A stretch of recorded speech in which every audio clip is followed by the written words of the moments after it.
1. His honeymoon was over before it began. He didn't even have his 90 days of wonder, that period of immortality granted all modern presidents, the good, the bad, and the mediocre. He'd swept his party back into power in what was soon known as the Slaughter of '88, as he captured 62% of the popular vote on his credentials as a cop. People thought they'd elected a mayor sheriff with a Glock in his pants, not Spinoza with a bald spot. Okay, that is beautiful. They couldn't seem to remember that he was a political philosopher as well as a sleuth, and he'd once been called the Pink Commish. I thought he was known as the Punk Commish. Am I fucking this up at all? No, it's fine. Okay. It's fine. I suppose you don't go. I suppose you agree that it's pronounced Seidel? Yes. Oh, okay. Sidell, I think. Sidell? See, I call him Seidel. Remain with a U. Sidell? Isaac Sidell? Yes. Nah, Isaac Seidel. Okay. That's what I call him.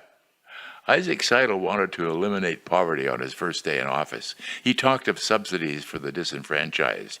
His top aides had to hem and haw. Finally, they cleared their throats and hinted to Isaac that the disenfranchised hadn't catapulted him into office and created a Democratic landslide, hadn't cast a single vote. So what? Idle said. It's still a crying shame. He'd lost his hand-picked chief of staff, Brenda Brown, who was even more of a maverick than Seidel. He wanted the big guy to sidestep Congress and... I can't read. You're reading fine. Are you kidding? This is fantastic. They're not going to put this on something with all the mistakes I make and everything. Yeah, that's fantastic. Go fuck yourself, she said. Okay. No, she didn't say that. Okay. She wanted the big guy to sidestep Congress and govern by presidential decree. Brenda was preparing executive orders that would have overturned rulings of the 3 past Republican presidents. But Brenda had a breakdown after a month as she realized that the White House was a hornet's nest of compromises, and she ran off with a summer intern, a voluptuous magna cum laude from Mount Holyoke. It was the first scandal of the Seidel administration. The Democratic National... I never read this before, so that's why I'm making all these terrible mistakes. I also have my finger up my nose. The Democratic National Committee climbed on Isaac's back and thrust Ramona Dazzle on him, a Rhodes Scholar who wouldn't stray into uncharted waters of the White House. And soon Isaac began to suspect that his own party had planted a spy on the West Wing, where once he had a tapeworm, he now had a Dybbuk, who gobbled his intestines piece by piece. Ramona handled all the details of his daily life. She hired and fired until he couldn't recognize a soul. The White House had become an alien hotel. It was Ramona who presided over the menus. The big guy had to feed on crumbs and had furniture shunted around to suit her fancy. The Oval Office was a hovel compared to Ramona's suite of rooms.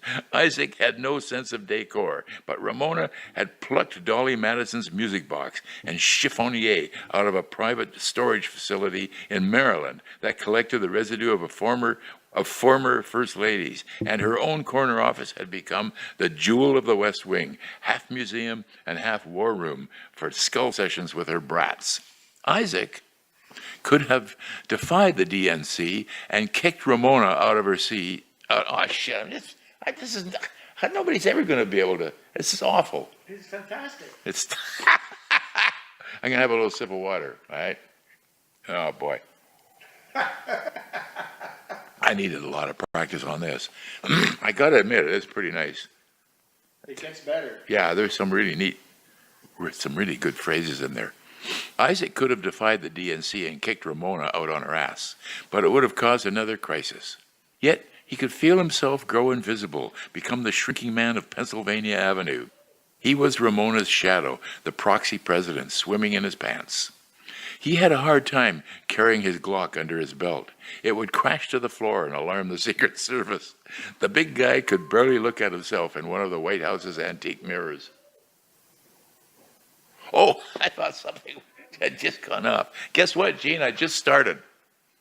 And I'm making all kinds of terrible mistakes. The big guy could barely look at himself in one of the White House's antique mirrors. His cheeks were hollowed out, and the curl that once covered his bald spot had disappeared. So he marched across the hall to Ramona's enclave.